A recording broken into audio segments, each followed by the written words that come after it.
A Log's Life by Wendy Pfeiffer, illustrated by Robin Brickman.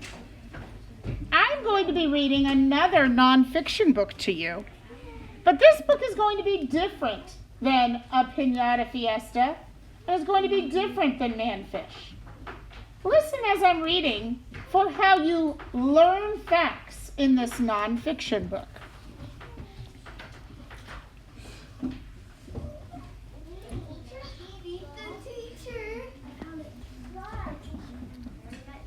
Deep in a forest, a great oak tree stands. A family of squirrels lives in a hole in its trunk. A porcupine chews on its branches. A colony of carpenter ants nests under the outer bark.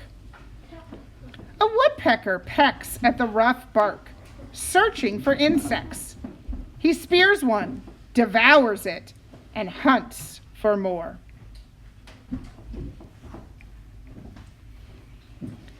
Wood-boring beetles burrow under the bark, chewing wood and leaving tunnels. Water and air seep into the tunnels. Toadstools and other fungi, such as mildew, molds, and mushrooms, sprout in these damp places. Slugs and snails crawl up the tree trunk into the tunnels and eat the fungi. One stormy day, a strong wind whips through the forest. The old oak bends with every gust. Rain pelts its branches.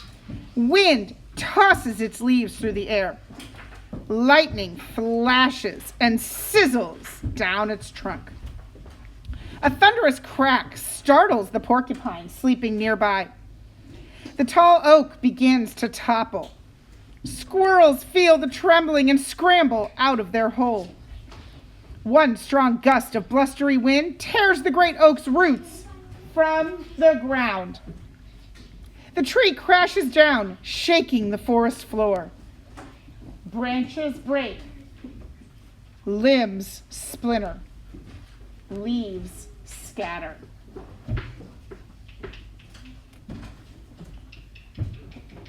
Now it's a giant log. Have you ever walked to the wetlands and forest in New Albany and seen a fallen, dead tree? That's just a log. Soon, the storm stops and the sun comes out. An umbrella of leaves and tangled branches block the sunshine from the forest floor. The porcupine comes out of its den. Squirrels scamper to see the old hole that was once their home. Under the log, ants rush about, carrying white bundles of babies. A spider crawls through cracks and crevices, searching for a dry spot to place her egg sac. Millipedes settle between the log and the wet ground. For now, they are safe from the spider. Termites soon discover the fallen log and move in. They not only eat the rotting wood, they lay their eggs there too.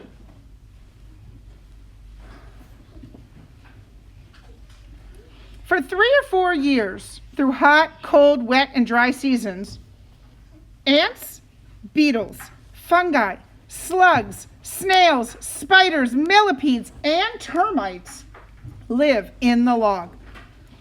One winter, the porcupine's hollow log collapses. He moves into the oak log too. In the spring, click beetles snap and click their bodies and flip high in the air before settling in the log. Salamanders, frightened by the noise and sudden movements, dart under the log for safety and stay. When you see a log in our forest area, do you realize or notice how many things are living in and around that log that appears to be dead? In the summer, pill bugs and slugs crawl inside the cool, moist log to keep from drying out. Pill bugs eat dead leaves. Salamanders eat the pill bugs.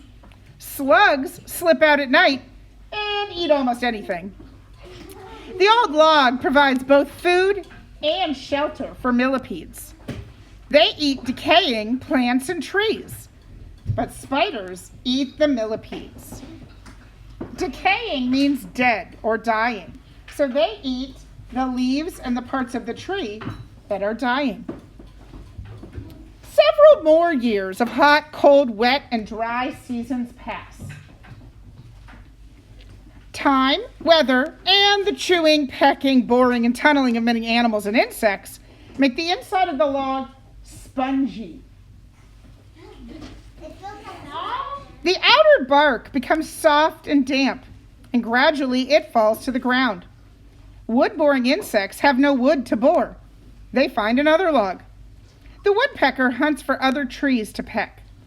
Spiders spin their webs in drier spots, and the porcupine moves to a more solid log. Slowly, a lush green blanket of moss carpets the rotting log. Its thick roots break down the wood. Over the next few years, the log crumbles. What is left looks like dirt. It feels like dirt. It smells like dirt. It is dirt. Earthworms move in. They turn the soil over just as a shovel does. They burrow down and break up the soil just as a rake does. In about 10 years, the rotting log has become a mound of rich, black earth.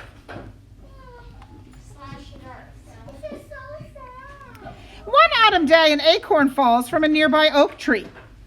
A squirrel buries it in the rich soil. I heard someone say this is so sad, but what's going to happen to that acorn where the dead tree used to live? A seedling oak sprouts and grows